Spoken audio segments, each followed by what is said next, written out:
ဒီ output ကို1 2ကိုဟိုက backing track လို့ backing track လုပ်ပြီးတော့3 4မှာ click track ဟာအဲ့ဒါဒီလိုဗျာဒီလို 1 2 intro 1 2 3 4ဒါကြတော့ဒီမှာ backing track ဒီ backing track line မှာဒီမှာ output မှာ stereo out 1 2ထားလိုက်တယ်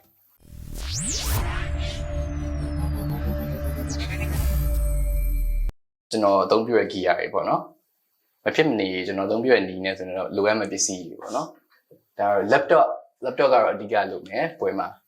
အဲဆို laptop ရှိမှလည်းဒါ portable လည်းပို့ဖြစ်တာပေါ့နော် laptop ပြီးတော့ GEW laptop window ဖြစ်ဖြစ် Mac ဖြစ်ဖြစ်အဆင်ပြေတယ် GEW လည်းကိုအားတာပေါ့နော်ကျွန်တော်ကတော့ logic ကိုအားတာတဲ့အတွက် logic လုပ်နေပေါ့နော်ဒီ GEW လုပ်မယ်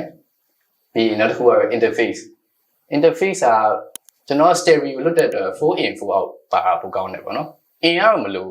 output ၄ခုပါတဲ့ဟာဆိုတော့တော်တော်အဆင်ပြေတယ်ပေါ့နော်ဘာလို့လဲဆိုတော့ backing track ကဒီဒါတော့ဒီ music ကြောင်းသားရလည်းဖြစ်တယ်ဒါတော့ကောင်းတာလေးပဲထင်ပါတယ်ဒီ output အကြောင်းကြီးကတော့ဒီ output ကို1 2ကိုဟိုက backing track လို့ backing track လုပ်ပြီးတော့3 4မှာ click track ထားအဲ့ဒါ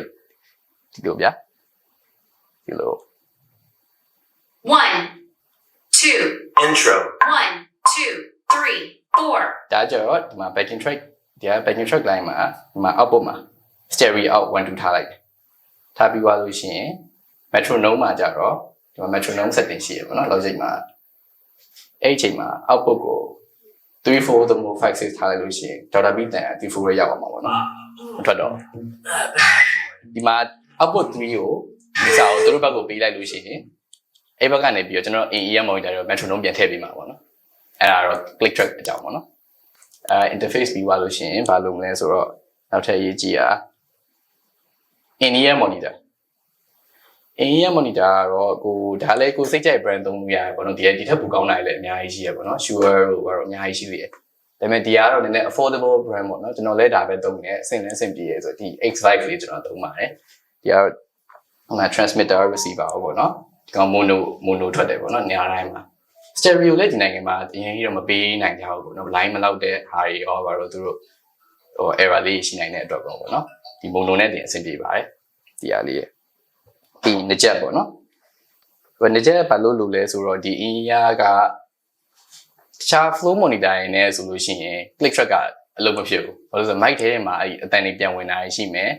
ပြီးရင် PA မှာ